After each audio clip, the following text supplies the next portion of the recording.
അപ്പൊ ഇതൊന്നും അറിഞ്ഞില്ലേ?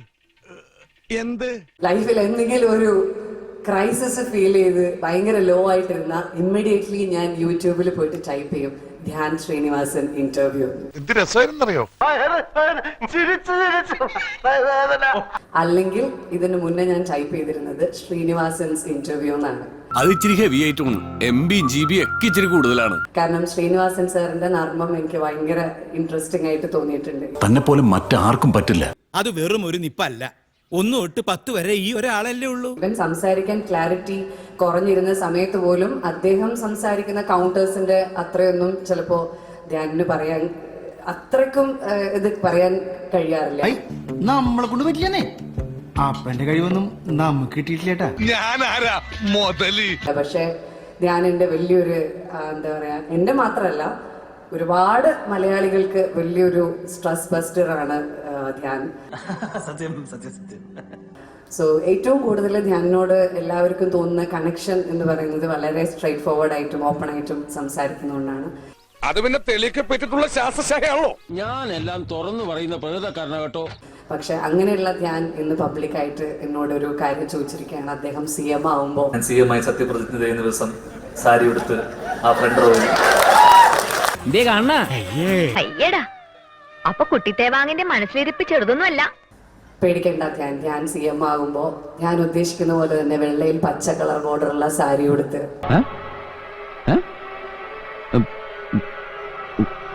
ഒരു പ്രാവശ്യം പറയും. പേടിക്കേണ്ട ധ്യാൻ CM ആകുമ്പോൾ ഞാൻ ഉദ്ദേശിക്കുന്ന പോലെ തന്നെ വെള്ളയിൽ പച്ച കളർ ബോർഡറുള്ള സാരി ഉടുത്ത്. എന്റെ കണ്ണുകളെ എനിക്ക് വിശ്വസിക്കാമോ? എന്റെ കാതുകളെ നിങ്ങൾ കേട്ടത് സത്യം. ഡയമണ്ട് നെക്ലസ് ഇട്ട് കണ്ണിൽ ഈറനണിഞ്ഞ് ധ്യാനിന് വേണ്ടി ജയ് വിളിക്കാൻ മുൻനിരയിൽ എനിക്കൊരു കസേര ഒഴിച്ചിട്ടുണ്ടാവില്ലേ ധ്യാൻ? അങ്ങനെ വരാൻ വഴിയില്ലല്ലോ. പക്ഷെ അങ്ങനെ വന്നല്ലോ. എങ്ങനെ പറഞ്ഞാലും ഇപ്പൊ എനിക്ക് എന്നോട് തന്നെ അസൂയ തോന്നിയാണ്. അടങ്ങുമോനെ. ഇൻവിറ്റേഷനോട് കൂടി എനിക്ക് വരാൻ കഴിയുള്ളൂ. ധ്യാൻ എന്നെ മറക്കില്ല. അതെന്നും ഉണ്ടായാ മതി. ഏതാഗ്രഹം ഗോവിന്ദനോട് പറഞ്ഞോളൂ. അത്തരത്തിലൊരു നിലയിലെത്തി കഴിയുമ്പോഴും CM ആയി കഴിയുമ്പോഴും ഞാൻ ആ പാവാടക്കാരിയെ മറക്കില്ല എന്ന് ഞാൻ കരുതിക്കോട്ടെ ധ്യാൻ. പോഴുന്നേറ്റ് എനിക്കെന്തോ പോലെ അലമ്പാക്കല്ലേ, എന്റെ സ്വന്തം സഹോദരി പോലെ കരുതിക്കോണം. ഓക്കെ, എന്റെ സഹോദരിക്ക് ഞാൻ ഇതുപോലെ ഇടയ്ക്കിടയ്ക്ക് ഉമ്മ കൊടുക്കാറുണ്ട്.